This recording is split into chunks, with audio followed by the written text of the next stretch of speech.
Rasa ketidaktahuan atau penasaran seorang balita kadang-kadang suka bereksperimen terhadap benda-benda di sekitarnya. Salah satunya adalah memasukkan benda-benda asing seperti di mulut, hidung, ataupun telinga. Nah, pada episode kali ini kita akan membahas bagaimana pertolongan pertama pada balita saat kemasukan benda asing bersama Dr. Fairuz Balfa, spesialis THT. Usia balita tuh cenderung anak-anak yang rasa keingintahuannya tuh tinggi. Jadi mereka cenderung mengeksplor bagian-bagian tubuhnya kayak kok ini gini gitu kan. Nah, mungkin mereka terus menemukan ada lubang di hidungnya, kemudian ada lubang di telinganya, atau juga mungkin ngerasa kayak ada sesuatu yang nggak nyaman baik di hidung atau telinga kan.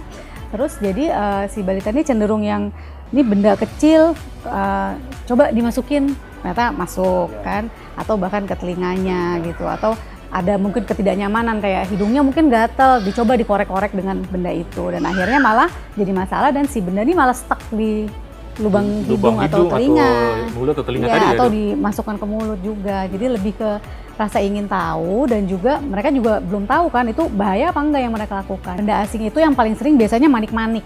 Yang sering masuk ke dalam hidung anak itu manik-manik. Ada yang organik, ada yang anorganik. Yang organik itu yang hidup.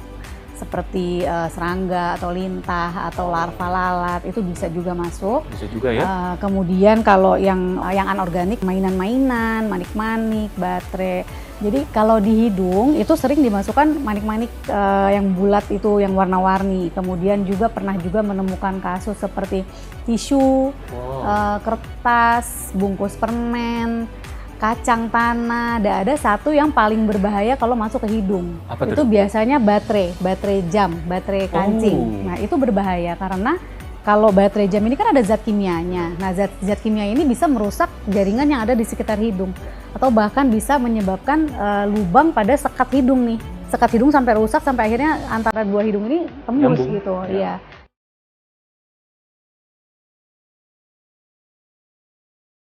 Baik Dr. Fairuz. Nah, mungkin yang perlu dilakukan oleh orang tua di rumah, pertolongan pertama di rumah pada saat balita kemasukan benda asing tadi.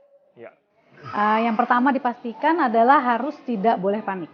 Kalau benda asingnya di hidung itu harus dipastikan tidak melakukan manuver teknik-teknik apapun atau mencoba-nyoba apapun untuk berusaha mengambil benda asing itu dari hidung. Karena kalau tekniknya salah atau orang tua berusaha untuk ambil sendiri, peralatannya juga nggak sesuai, itu malah akan bikin si benda asing ini makin masuk ke dalam atau bahkan sampai jatuh ke paru-paru dan itu akan lebih fatal. Dan juga mempersulit dokternya untuk mengeluarkan nanti pada saat dibawa ke fasilitas kesehatan. Kemudian yang kedua kalau masuknya ke bagian hidung atau ke tenggorok itu pastikan anaknya bisa bernafas dulu. Bernafas, tidak biru, anaknya dalam keadaan tidak kayak distres pernafasan gitu. Kalau anak masukkan benda asing ke dalam mulut, kemudian anak tiba-tiba biru, itu harus berpikir untuk bagaimana caranya mengeluarkan si benda asing supaya anak bisa nafas. Yang pertama adalah diperiksa dulu mulutnya, dilihat mulutnya, masih ada nggak benda asingnya. Kalau masih ada, usahakan semaksimal mungkin orang tua bisa mengeluarkan benda asing itu boleh. Seperti dengan masukkan jari mengambil, tapi hati-hati tidak mendorong ke dalam. Dan posisi anak juga penting.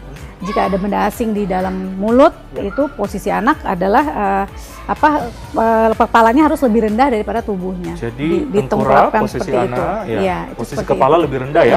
Lebih rendah dan anaknya posisinya tengkurap. Kalau anak sampai biru itu ada namanya Heimlich maneuver. Heimlich maneuver itu nanti anak ditelungkupkan. Kemudian kepalanya lebih rendah daripada punggungnya dan ditepuk-tepuk dadanya. Supaya untuk tujuannya mengeluarkan benda asingnya.